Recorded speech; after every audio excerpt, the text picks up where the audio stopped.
આકાશવાણી ભુજ સમાચાર અશરફ નથવાણી વાંચે છે।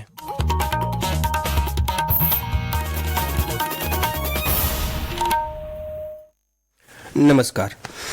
ચાલુ શિયાળુ સત્રમાં સંસદની કાર્યવાહી સુચારુ રૂપે ચાલે અને ખોરવાય નહીં તે માટે સરકાર અને વિરોધ પક્ષો સહમત થયા છે। લોકસભાના અધ્યક્ષ ઓમ બિરલાએ ગઈકાલે સંસદ ભવનમાં વિવિધ રાજકીય પક્ષોના નેતાઓ સાથે બેઠક યોજી હતી। આ બેઠક દરમિયાન શ્રી બિરલાએ તમામ સભ્યોને ગૃહની કાર્યવાહી અવિરત રીતે ચાલવા દેવા વિનંતી કરી હતી। બેઠકમાં નેતાઓ લોકસભાની કાર્યવાહી અવિરત ચાલે તે સુનિશ્ચિત કરવા સહમત થયા હતા। દેશમાં એક દાયકામાં મેડિકલ કોલેજની સંખ્યા બમણી થઈને 780 થઈ છે। કેન્દ્રીય આરોગ્ય મંત્રી મનસુખ માંડવિયાએ ગઈકાલે નવી દિલ્હીમાં પત્રકારોને કહ્યું કે નરેન્દ્ર મોદી સરકાર આરોગ્ય ક્ષેત્રને સસ્તું અને સુલભ બનાવી રહી છે। વર્ષ 2014માં દેશમાં 387 મેડિકલ કોલેજ હતી, પરંતુ એક દાયકામાં તેની સંખ્યા બમણી થઈને 780 થઈ છે। તેમણે કહ્યું કે આયુષ્યમાન પ્રધાનમંત્રી જન આરોગ્ય યોજના હેઠળ 70 વર્ષ અને તેથી વધુ ઉંમરના લોકોને મફત સારવારની સુવિધા પણ પૂરી પાડવામાં આવી રહી છે। રાજ્યની પ્રાથમિક શાળાના વિદ્યાર્થીઓને મધ્યાહન ભોજન ઉપરાંત પૌષ્ટિક અલ્પાહાર આપવામાં આવશે। રાજ્યની સરકારી અને અનુદાનિત પ્રાથમિક શાળાઓના બાળ વાટિકાથી ધોરણ 8 સુધીના વિદ્યાર્થીઓને પૌષ્ટિક અલ્પાહાર આપવામાં આવશે। મુખ્યમંત્રી પૌષ્ટિક અલ્પાહાર યોજના હેઠળ રાજ્યની 32,277 શાળાના અંદાજે 41 લાખ વિદ્યાર્થીઓને શાળામાં શિક્ષણ કાર્ય શરૂ થાય તે પહેલાં પ્રાર્થના સમયે પૌષ્ટિક અલ્પાહાર પીરસવામાં આવશે। રાજ્ય સરકાર આ યોજના માટે વાર્ષિક 617 કરોડ રૂપિયાનો ખર્ચ કરશે। પ્રધાનમંત્રી પોષણ યોજનાના માનદ વેતનધારક સંચાલકોને હવે 4500 રૂપિયાનું માસિક માનદ વેતન, 26 કે તેથી વધુ વિદ્યાર્થીઓ ધરાવતી શાળાઓના રસોઈ કુક કમ હેલ્પરને માસિક 3750 રૂપિયા તથા નાની શાળાઓ માટે વધારાના સ્ટાફ હેલ્પરને માસિક 1500 રૂપિયાનું માનદ વેતન આપવામાં આવશે। ઈ-કેવાયસી ઝુંબેશ અંતર્ગત રાજ્યમાં અત્યાર સુધીમાં કુલ 3.25 કરોડથી વધુ નાગરિકોનું ઈ-કેવાયસી પૂર્ણ કરવામાં આવ્યું છે।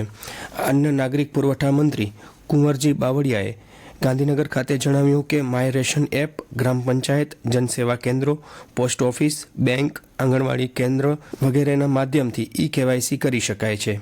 શ્રી બાવળિયાએ વધુમાં જણાવ્યું કે ઈ-કેવાયસીમાં નાગરિકોને વધુ સરળતા રહે તે માટે નવી 1000 આધાર કીટનું આયોજન કરવામાં આવ્યું છે।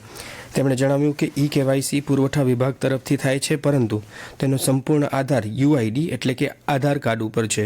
આધાર કાર્ડના નામ અટકના સુધારા ન થાય ત્યાં સુધી ઈ-કેવાયસી થતું નથી। દરમિયાન પુરવઠા શાખા ભુજ દ્વારા પણ એક યાદી બહાર પાડી જણાવાયું છે કે ગ્રામ્ય વિસ્તારમાં ઈ-કેવાયસી કરાવવા માટે વીસીઈ વ્યાજબી ભાવના દુકાનદાર તેમજ શહેરોમાં નગરપાલિકા વ્યાજબી ભાવના દુકાનદાર અને મામલતદાર કચેરીએ આ કામગીરી કરી શકાશે। માય રાશન એપ્લિકેશનની મદદથી પણ ઘરે ઈ-કેવાયસી કરી શકાશે તેમ પણ આ યાદીમાં જણાવાયું છે।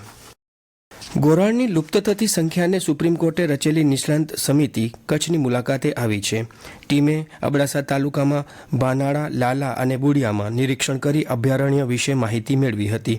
ત્યારબાદ આ સમિતિએ બાચુંડામાં આવેલા 220 કેવી વીજ સબસ્ટેશનના અધિકારીઓ, ગેટકો અને વન વિભાગના અધિકારીઓ સાથે ચર્ચા કરી હતી। પાવરલાઇન અંડરગ્રાઉન્ડ સહિત નિરાકરણ મુદ્દે વિચારણા કરવામાં આવી હતી।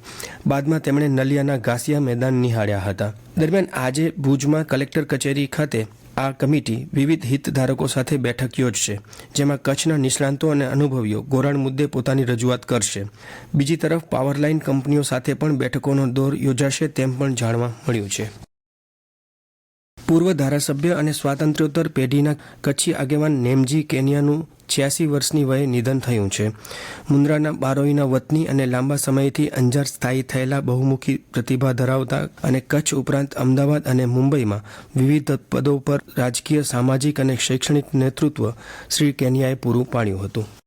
નૌકાદળના એડમિરલ દિનેશ કે ત્રિપાઠીએ જણાવ્યું છે કે ભારતીય નૌકાદળમાં આગામી 10 વર્ષમાં 96 જહાજ અને સબમરીન સામેલ કરવામાં આવશે। તેમણે કહ્યું કે 62 જહાજો અને એક સબમરીન નિર્માણાધીન છે અને આવનારા વર્ષોમાં આત્મનિર્ભર અભિયાનના ભાગરૂપે ભારતીય નૌકાદળમાં વધુ જહાજો અને સબમરીનને સામેલ કરવાના પ્રયાસો કરવામાં આવી રહ્યા છે। આ સાથે સમાચાર બુલેટિન પૂરું થયું। નમસ્કાર।